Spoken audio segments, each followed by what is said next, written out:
We have two different ways in which we can attach the load with the wire. For example, I am taking 3 bulbs. In 3 bulbs, first I am attaching these 3 bulbs to a single wire by cutting some section from the wires like this. And another combination is that I am attaching 3 wires to each end, and these 3 wires attached to the main wire. Now according to the different combination, we have first combination is a series combination and second combination is a parallel combination.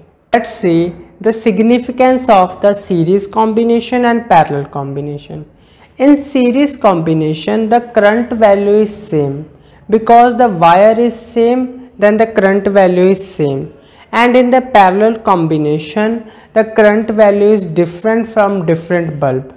And the second point, in series combination, potential difference is different. For example, first bulb having higher potential difference, so the first bulb lights up brighter, second bulb light up dim because the potential difference is less, and further the potential difference decreases, so the intensity of the bulb decreases.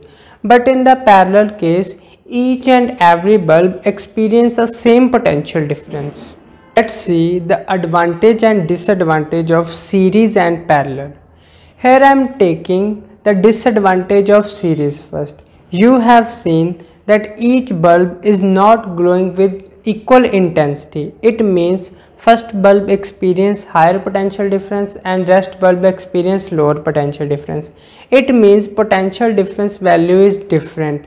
So each bulb not experience the same potential difference. So this is a disadvantage in the series.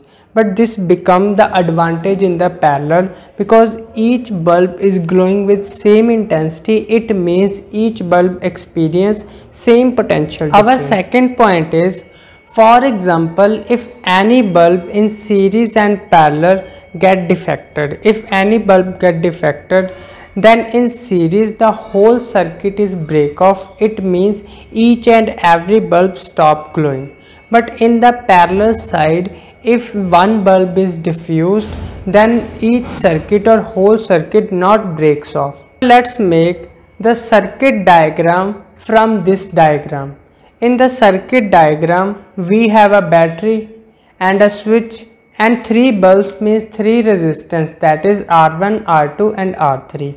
These are connected in series, and on the other side we have same attachment, that is battery and switch, and 3 resistance, that is R1, R2, R3 and parallel.